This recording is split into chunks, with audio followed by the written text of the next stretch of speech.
Hi friends, ജെനീസ് ബ്ലോഗിലേക്ക് എല്ലാ കൂട്ടുകാർക്കും സ്വാഗതം. അപ്പോൾ ഇന്ന് തയ്യാറാക്കുന്നത് നമ്മൾ ഇന്ത്യൻ കോഫി ഹൗസിലൊക്കെ കിട്ടുന്ന വെജ് കട്ട്ലേറ്റ് ആണ് തയ്യാറാക്കുന്നത്. എനിക്ക് ഭയങ്കര ഇഷ്ടമാണ്. അപ്പം അതൊന്ന് നമുക്ക് വീട്ടിൽ തയ്യാറാക്കി നോക്കുവാണ്. അപ്പോൾ അതെങ്ങനെയാണ് തയ്യാറാക്കുന്നതെന്ന് നോക്കാം. അപ്പം എപ്പോഴും പറയുന്നതിന് തൊട്ട് നിങ്ങൾ ആദ്യമായിട്ടാണ് എൻ്റെ ചാനൽ കാണുന്നതെങ്കിൽ ഒന്ന് സബ്സ്ക്രൈബ് ചെയ്യുക. കൂടെ വരുന്ന ബെല്ലൈക്കൺ ഒന്ന് എനേബിൾ ചെയ്ത് വെച്ചാൽ ഫ്യൂച്ചറിൽ ഞാനിടുന്ന വീഡിയോസിൻ്റെയൊക്കെ നോട്ടിഫിക്കേഷൻ നിങ്ങൾക്ക് ലഭിക്കും. അപ്പോൾ വീഡിയോയിലേക്ക് പോകാം.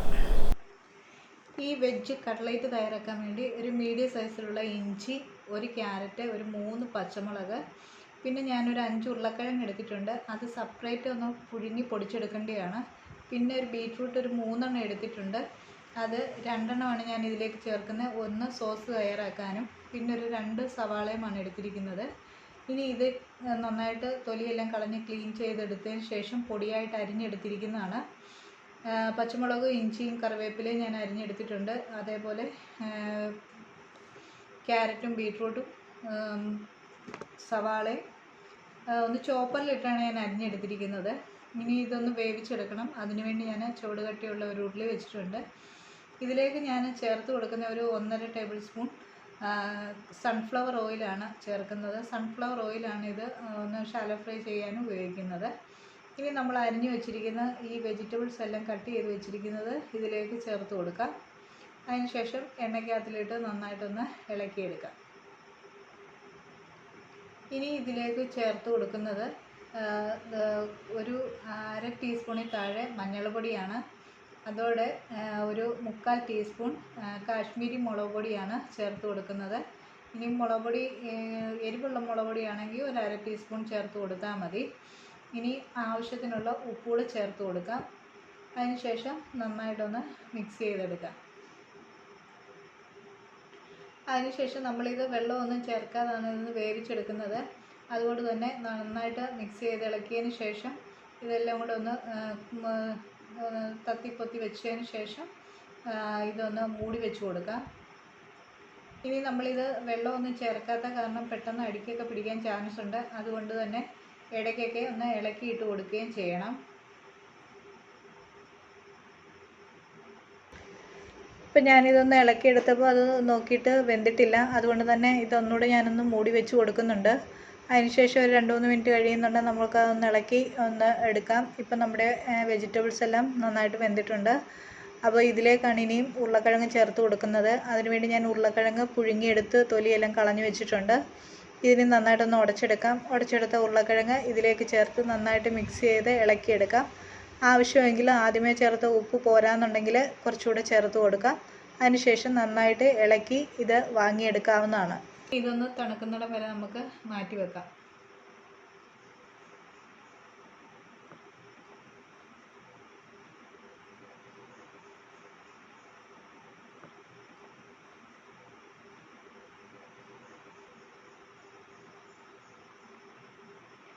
ഇനി ഇതിനു വേണ്ടി ഒരു സോസ് തയ്യാറാക്കാൻ വേണ്ടി ഞാൻ ഒരു ക്യാരറ്റ്, ഒരു സവാള ചെറുതായ കാണാൻ 2 തക്കാളി ചെറുതായിട്ട് അരിഞ്ഞത് ഒരു കുക്കറിലേക്ക് നമുക്കിത് ചേർത്ത് കൊടുക്കാം. ഇനി ഇതിലേക്ക് ആവശ്യത്തിന് ഉപ്പ് ചേർത്ത് കൊടുക്കാം. ഒരു 1/4 ടീസ്പൂണിൽ താഴെ മഞ്ഞൾപ്പൊടി, 1/2 സ്പൂണിൽ താഴെ മുളക് പൊടി ചേർത്ത് കൊടുക്കാം. ഒരു 1/2 കപ്പ് വെള്ളം കൂടെ ചേർത്തിട്ട് ഒരു 2 വിസിലടിക്കുന്നിടം വരെ നമുക്കിതൊന്ന് വേവിച്ചെടുക്കാം. അതിനുവേണ്ടി ഇത് അടുപ്പേ വെച്ച് കൊടുക്കാം. 2 വിസിലടിച്ച് കഴിയുന്നുണ്ടെങ്കിൽ നമുക്ക് വാങ്ങി ഇതും തണുക്കാൻ വേണ്ടി വെക്കാം. ഇത് മിക്സിക്കകത്തിലിട്ട് അരച്ചെടുക്കേണ്ടതാണ്. ഇനി നമുക്ക് ഇത് കട്ട്ലേറ്റ് തയ്യാറാക്കാൻ വേണ്ടി നമുക്ക് കുറച്ച് റസ്ക് പൊടി ആവശ്യമാണ്. അതുകൊണ്ട് റസ്ക് ഒന്ന് പൊടിച്ചെടുക്കാം. റസ്ക് പൊടി തന്നെ ചേർക്കുന്നതായിരിക്കും കുറച്ചുകൂടെ ഒന്ന് തിക്കായിട്ടിരിക്കാനൊക്കെ നമുക്ക് നല്ലത്. അപ്പോൾ ആദ്യമേ കുറച്ച് പൊടിച്ചത് നമുക്ക് ഈ കട്ട്ലേറ്റിൻ്റെ ഇതിലേക്ക് ചേർത്ത് കൊടുക്കാം. ഈ റസ്ക് പൊടി കൂടി ചേർത്ത് നന്നായിട്ടൊന്ന് ഇളക്കിയതിന് ശേഷം വേണം നമുക്ക് കട്ട്ലേറ്റിൻ്റെ ഏത് ഷേപ്പ് വേണേലും തയ്യാറാക്കിയെടുക്കാൻ. അപ്പോൾ ഞാനിവിടെ റൗണ്ട് ഷേപ്പിലാണ് തയ്യാറാക്കിയെടുക്കുന്നത്. നമുക്ക് സാധാരണ മീറ്റും ചിക്കനും ഒക്കെ വെച്ച് തയ്യാറാക്കുന്നതിനോട്ട് ഓവൽ ഷേപ്പിലൊക്കെ നമുക്ക് തയ്യാറാക്കിയെടുക്കാം.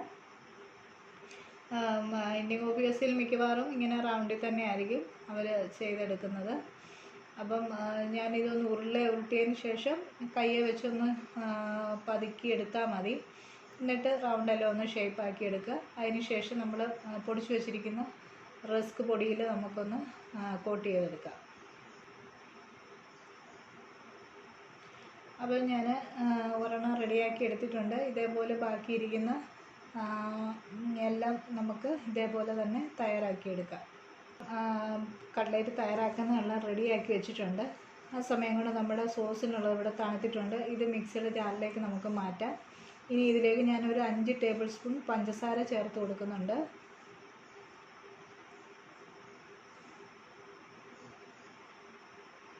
ഈ പഞ്ചസാരയോടെ ചേർത്ത് നന്നായിട്ടൊന്ന് അരച്ചെടുക്കാം. അപ്പോൾ നമ്മുടെ സോസ് ഇവിടെ ഇതിൻ്റെ കൂടെ കഴിക്കാനുള്ള റെഡി ആയിട്ടുണ്ട്. ഇത് നമുക്ക് മാറ്റി വെക്കാം. ഇനി നമുക്ക് കട്ട്ലേറ്റ് ഉണ്ടാക്കാൻ തുടങ്ങാം. അതിനുവേണ്ടി ഞാനിവിടെ ഒരു പാനാണ് അടുപ്പിൽ വെക്കുന്നത്. അപ്പോൾ ദോശക്കല്ല് ഉണ്ടെങ്കിൽ അതായിരിക്കും കുറച്ചുകൂടെ നല്ലത്. എൻ്റെ ദോശക്കല്ല് ഞാൻ ഉപയോഗിക്കാത്തതുകൊണ്ട് ഞാൻ പിന്നെ ഉപയോഗിക്കുന്നില്ല. അതുകൊണ്ടൊരു പാൻ വെച്ചിട്ടുണ്ട്. അതിലേക്ക് നമ്മളിതിപ്പോൾ ഒരു ഷാലോ ഫ്രൈ ആണ് ചെയ്തെടുക്കുന്നത്. അതുകൊണ്ട് ഞാൻ ലേശം ഒരു ടേബിൾ സ്പൂണോളം സൺഫ്ലവർ ഓയിൽ ഇപ്പം പാനിലേക്ക് ഒഴിച്ച് കൊടുത്തിട്ടുണ്ട്. ഇതിലേക്ക് നമുക്ക് കട്ട്ലേറ്റ് വെച്ച് കൊടുക്കാം. അപ്പോൾ ഒരു സൈഡൊന്ന് ഫ്രൈ ആവുന്ന സമയം കൊണ്ട് നമുക്കതൊന്ന് തിരിച്ചിട്ട് കൊടുക്കാം. ഇതേപോലെ 2 സൈഡും ഫ്രൈ ആയി കഴിയുമ്പോൾ നമുക്ക് ഇതിൽ നിന്ന് എടുക്കാവുന്നതാണ്. നമ്മൾ എത്രയാണ് ചെയ്തെടുക്കാനുള്ളത് അത് മൊത്തം ചെയ്തെടുക്കാം. നല്ല ടേസ്റ്റുമാണ് ഈ സോസൂടെ കൂട്ടി കഴിക്കാനൊക്കെ ഉണ്ട്. ഇന്ത്യൻ കോഫി ഹൗസിൽ പോകുമ്പോൾ മിക്കപ്പോഴും ഞാൻ ട്രൈ ചെയ്ത് നോക്കാറുള്ളതാണ്. അപ്പോൾ എല്ലാവരും ഒന്ന് ട്രൈ ചെയ്ത് നോക്കുക. നല്ല ടേസ്റ്റ് തന്നെയാണ്. അപ്പോൾ ഈ വീഡിയോ ഇഷ്ടപ്പെടുകയാണെന്നുണ്ടെങ്കിൽ ഒന്ന് ലൈക്ക് ചെയ്യാനും ഷെയർ ചെയ്യാനും മറക്കല്ലേ. ചാനൽ നിങ്ങൾ ആദ്യമായിട്ടാണ് കാണണമെങ്കിൽ ഒന്ന് സബ്സ്ക്രൈബ് ചെയ്ത് സപ്പോർട്ട് ചെയ്യുക. മറ്റൊരു വീഡിയോയുമായി കാണും വരെ എല്ലാവർക്കും ഒരു നല്ല ദിവസം ആശംസിക്കുന്നു. Thank you.